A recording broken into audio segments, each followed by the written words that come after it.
انجیر اور زیتون میں کوئی خاص چیز ہے جس کی اللہ نے قرآن میں قسم اٹھائی ہے؟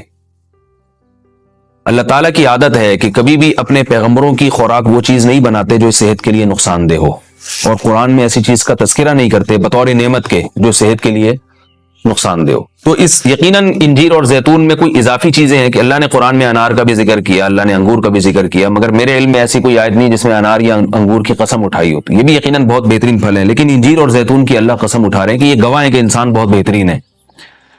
تو اس سے ایک تو پتہ یہ چلتا ہے کہ ہمیں انجیر اور زیتون کو اپنی خوراک میں شامل کرنا چاہیے۔ آج کل کیا کھایا جا رہا ہے؟ چائے پی جا رہی ہے، گٹکے کھا رہے ہیں لوگ، پان کھا رہے ہیں، الٹی الٹی چیزیں، بازار سے بنی ہوئی چیزیں، دودھ پیک خرید کے پی رہے ہیں جس کے دودھ ہونے پہ ہی شبہ ہے کہ پتہ نہیں یہ دودھ ہے بھی یا نہیں، اور ایک سوچی سمجھی سازش کے تحت بازاری چیزوں کو پروموٹ کیا جا رہا ہے، اس پہ اشتہار بازی پہ خرچہ کیا جا رہا ہے، ڈاکٹروں کو باقاعدہ خریدا جاتا ہے اور وہ جعلی چیزوں کے فضائل لوگوں کو سناتے ہیں۔ لوگ یہ سمجھتے ہیں کہ ڈاکٹروں میں 2 نمبری ہو ہی نہیں سکتی، یہ غلط ہے۔ بہت سارے ڈاکٹر لوگوں کو بہت ساری غلط چیزوں پہ لگا رہے ہیں۔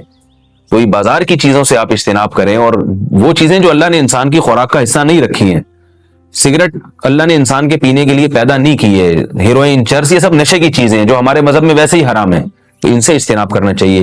انجیر اور زیتون کے کیا فضائل ہیں؟ میڈیکل سائنس نے ثابت کیا ہے، اور حکیم جو ہیں، ماہر حکیم ہیں، طبیب ہیں، وہ بھی بتاتے ہیں کہ یہ 2 ایسی چیزیں ہیں جو انتہائی طاقتور ہیں، لیکن ان میں کمال یہ ہے کہ یہ آپ کے جسم میں چربی نہیں پیدا کرتی اگر اعتدال سے ان کا استعمال کیا جائے۔ ہم دیکھتے ہیں کہ جب بھی کوئی چیز بہت زیادہ انرجی دیتی ہے ہمیں، تو ساتھ ساتھ ایک اس کے ساتھ مصیبت یہ ہوتی ہے کہ وہ موٹاپا بھی لاتی ہے، وہ چربی بھی بڑھاتی ہے، وزن بھی بڑھاتی ہے۔ لیکن انجیر بہت طاقتور چیز ہے، نہ صرف یہ کہ آپ کے جسم میں چربی بڑھاتی نہیں ہے بلکہ چربی کو ختم کرتی ہے، کولیسٹرول لیول آپ کا گراتی ہے۔ یہ زیتون میں بھی ایسا ہی ہے کہ زیتون آپ کی صحت کے لیے انتہائی مفید اور بہت طاقتور ہے، اور کولیسٹرول لیول آپ کا کم کرتا ہے، لیکن یہ ضروری ہے کہ اعتدال سے ہو۔ اگر آپ بہت زیادہ کھانا شروع کر دیں گے تو پھر زیتون بھی چربی پیدا کرتا ہے۔ ظاہر ہے اعتدال تو ہر چیز میں ضروری ہے۔ اور کچھ چیزیں ایسی ہیں انجیر اور زیتون میں جو میڈیکل سائنس کہتی ہے کہ انجیر پیٹ کے کیڑوں کو ختم کرتی ہے، انجیر قبض کو ختم کرتی ہے۔ قبض کا سب سے بہترین علاج ہی انجیر ہے۔ لوگ اس طرف توجہ نہیں دیتے، دوائیں کھاتے ہیں، ایلوپیتھک دوائیں کھاتے ہیں، اس کے سائیڈ ایفیکٹ بہت سارے ہوتے ہیں۔ تو اگر ہم اپنی خوراک میں روزانہ کچھ نہ کچھ انجیر کا استعمال رکھیں تو بہت ساری بیماریوں سے انشاءاللہ ہماری حفاظت ہو جائے گی۔ انجیر میں خاص بات یہ بھی ہے کہ یہ خون پیدا کرتی ہے، سالے خون جسم میں بناتی ہے، لیکن انجیر کے استعمال کا طریقہ یہ ہے کہ اس کو بہت زیادہ چبا کے کھانا چاہیے اچھی طرح۔ زیتون میں بھی اللہ نے بہت کچھ رکھا ہے۔ قرآن مجید میں اللہ تعالیٰ نے زیتون کی الگ سے بھی فضیلت بیان کی ہے۔ فرمایا کہ اللہ نے اپنے نور کی مثال دی ہے قرآن میں، اللہ نور السماوات والارض مثل نورہ کمشکات فیہا مصباح المصباح فی زجاجہ الزجاجۃ کأنہا کوکب دری یوقد من شجرۃ مبارکۃ زیتونۃ لا شرقیۃ ولا غربیہ۔ اللہ نے فرمایا کہ میری مثال اس نور کی ہے، یعنی ہدایت کی ہے، کہ جیسے کسی اندھیرے میں کوئی چراغ رکھا ہو۔ اب اس چراغ میں اللہ نے مثال کس دی ہے؟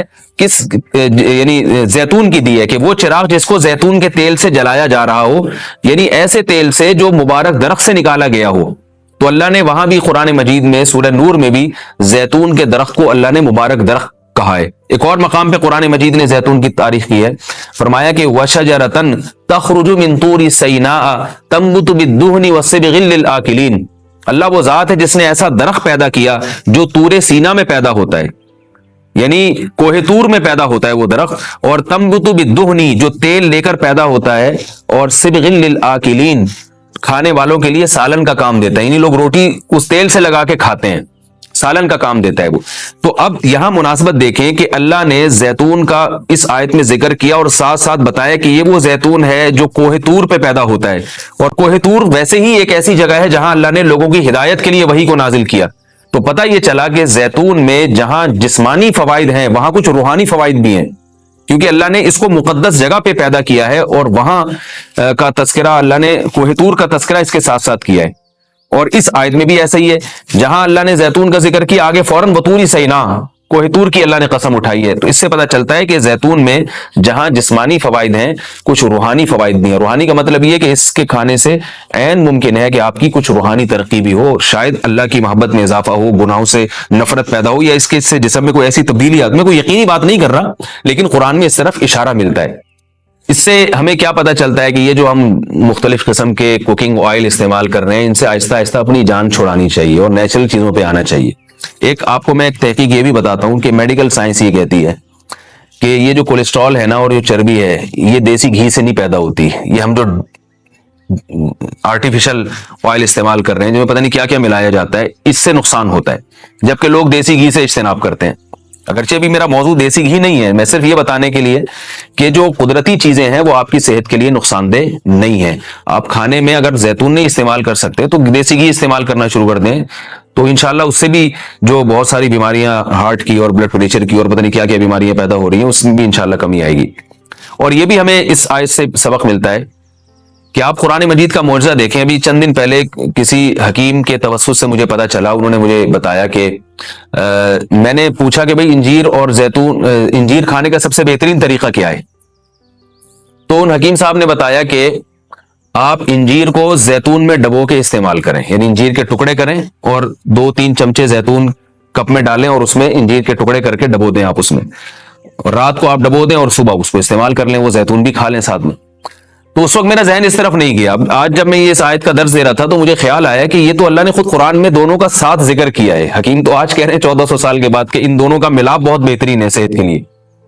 تو قرآن میں اللہ نے کیسے دونوں کا ساتھ ساتھ تذکرہ کیا ہے؟ تو یہ عجیب اتفاق ہے اور بلکہ قرآن کی بلاغت ہے اور قرآن کا ایک قسم کا معجزہ ہے کہ آج بہت ساری چیزیں جن کی تحقیق ہو رہی ہیں وہ قرآن میں اللہ تعالیٰ نے ان کے اشارے پہلے سے دے دیے ہیں. انجیر اگر آپ زیتون میں ڈبو کے استعمال کرتے ہیں تو اس کے کیا فوائد ہیں؟ ایک فائدہ تو یہ ہے کہ انجیر کو چبانا آسان ہو جاتا ہے, ورنہ انجیر بہت سخت چیز ہوتی ہے, اس کا چبانا آپ کے لیے مشکل ہے. جب آپ اس کو زیتون میں ڈبو دیں گے, آپ صبح جب کھائیں گے تو آپ کو پتہ چلے گا کہ وہ نرم ہو گئی ہے, اس کا کھانا آسان ہے. اور دوسرا فائدہ یہ کہ اس سے زیتون کا کھانا بھی آسان ہو جاتا ہے. آپ اگر زیتون ویسے ہی چمچہ بھر کے پیئیں گے تو جو لوگ زیتون کے عادی نہیں ہیں ان کے لیے مشکل ہے اس طرح سے پینا, وہ ٹیسٹ گین ہوتے ہوتے کافی ٹائم لگتا ہے. جب آپ انجیر کو زیتون میں ڈبو دیں گے تو کیا ہوگا کہ وہ کافی حد تک تیل جو ہے وہ انجیر اس کا جذب کر لے گا. پھر جب آپ استعمال کریں گے تو وہ تیل کا استعمال بھی ہوگا, مگر وہ تیل کی ایک خاص قسم کی جو ایک مہک ہوتی ہے جس سے بعض لوگ جس کو پسند نہیں کرتے, تو اس مہک سے بھی آپ کی جان چھوٹ جائے گی اور آپ وہ آسانی سے کھا سکیں گے. دوسرا فائدہ اس کا یہ ہوتا ہے کہ یہ جو کمبینیشن ہے انجیر اور زیتون کا, کچھ فائدے انجیر میں ہیں جو زیتون میں نہیں, کچھ فائدے زیتون میں ہیں جو انجیر میں نہیں. تو یہ کمبینیشن ایسا ہوتا ہے کہ آپ کو ایک صحت کے لیے ایک بہترین ٹونک مل جاتا ہے, کولیسٹرول لیول آپ کا کم ہو جاتا ہے, قبض آپ کا ختم ہو جاتا ہے. یعنی اطباء یہ کہتے ہیں کہ یہ 2 آتشہ بن جاتا ہے. یعنی انجیر کا فائدہ بھی ڈبل ہو جاتا ہے اور زیتون کا فائدہ بھی اس سے ڈبل ہو جاتا ہے. تو جب اللہ نے قرآن مجید میں ایک چیز کا بہت اہتمام سے تذکرہ کیا ہے تو ہمیں اس کو استعمال میں لانا چاہیے. میں نے عربوں کو دیکھا ہے وہ بہت زیادہ انجیر اور زیتون کا استعمال کرتے ہیں, مگر ہمارے ہاں صبح صبح لوگ جیم کا استعمال کر لیں گے, شہد نہیں استعمال کرتے, اور بچوں کو ٹافیاں کھلا دیں گے, انجیر نہیں کھلائیں گے کبھی بھی. میں اپنے والد صاحب کو دیکھتا تھا, وہ ہمیں انجیر لا کے دیا کرتے تھے, ہم کھاتے تھے اس کو شوق سے, والد صاحب خود بھی استعمال کرتے تھے. تو والدین کو چاہیے کہ بچوں کو ان چیزوں پہ ڈالیں. میٹھا کھانے کا بچوں کو شوق ہوتا ہے, تو آپ ٹافی یا چاکلیٹ کے بجائے آپ ان کو انجیر کھلا دیں, آپ ان کو کوئی ایسے پھل فروٹ کھلا دیں, شہد کھلا دیں. تو ان چیزوں پہ لانا چاہیے کیونکہ اللہ تعالیٰ نے صحت کی حفاظت کا بھی ہمیں حکم دیا ہے. قرآن و سنت میں اس کا بہت تاکید سے حکم